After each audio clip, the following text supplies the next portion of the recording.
पर हमारे नौजवान शक्ति के हुनर को हम विश्व पटल पर उजागर कर पाए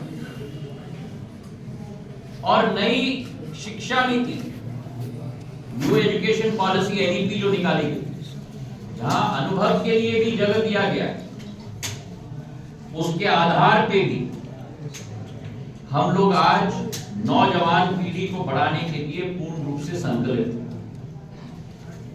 हमारे आदिवासी समाज के लिए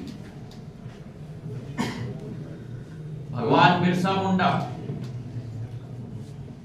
जनजातीय गौरव दिवस के रूप में मनाया जाता है हर वर्ष।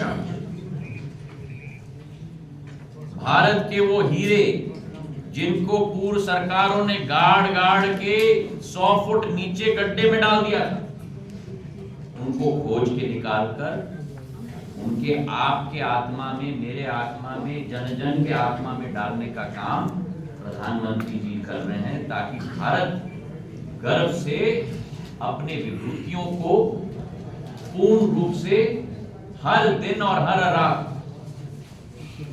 उनकी पूजा अर्चना भी करे और उनके दिखाए हुए पथ पर चल पाए। बाबा साहब अम्बेडकर उनके 5 स्थानों को 30 स्थान में परिवर्तित करने का कार्य प्रधानमंत्री जी ने, उनकी दीक्षा शहर लंदन में उनके घर को खरीदकर वहां संग्रहालय बनाने का कार्य, मुंबई में इतना भव्य रूप वो ऑडिटोरियम ले रहा है, वर्ली सी फेस पे मैं स्वयं जाके मैंने निरीक्षण किया। यहां डबरा में अंबेडकर स्मारक हम लोग बना रहे हैं। पहले 8 करोड़ की योजना थी, अब बढ़ाकर हमने 20 करोड़ रुपए की योजना है, ताकि बाबा साहब से आने वाले दिनों में भी हमारी नौजवान पीढ़ी प्रेरणा ले। और इसी सोच के साथ अर्थव्यवस्था भी, आज G20 की अध्यक्षता भारत ने पिछले वर्ष की। एक भी विश्व का देश नहीं बचा जिसके राष्ट्रपति या प्रधानमंत्री भारत आकर भारत दर्शन न किया, तो वो भी भारत मंडपम बना है, नया संसद भवन बना है।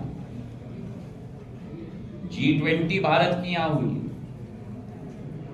केदारनाथ से, बद्रीनाथ से, महाकाल लोक तक, काशी विश्वनाथ से रामलला, अयोध्या नरेश, भगवान श्री राम को दोबारा अयोध्या धाम में स्थापित किया गया है। ये उस भारत का सूर्योदय हो रहा है जो भारत 500 वर्षों तक इंतजार कर रहा था। अधोसंरचना के क्षेत्र में, चाहे हम रेल की बात करें, 50 वंदे भारत ट्रेन चल चुके हैं। 10 साल 2004 से 14 में जितने रेल ट्रैक बने थे, उससे 4 गुना ज्यादा रेल ट्रैक इन 10 वर्षों में बने। बुलेट ट्रेन का कार्य तीव्र गति से चल रहा है। हाईवेज के क्षेत्र में देखें तो 90,000 किलोमीटर के हाईवेज 65 वर्ष में बने थे।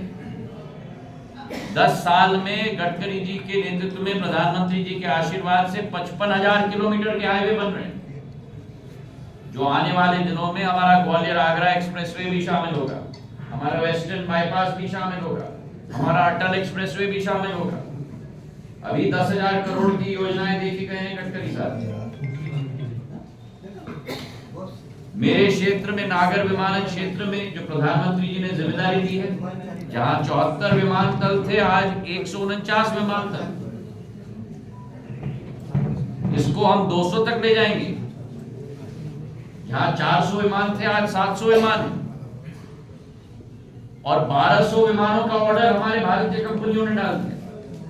तो कहने का तात्पर्य यह है कि भारत अग्रसर है, भारत क्रांति के पथ पर है, भारत विश्व गुरु के रूप में स्थापित होने के पथ पर है। भारत अपने सफर में, अमृत काल से शताब्दी काल के सफर में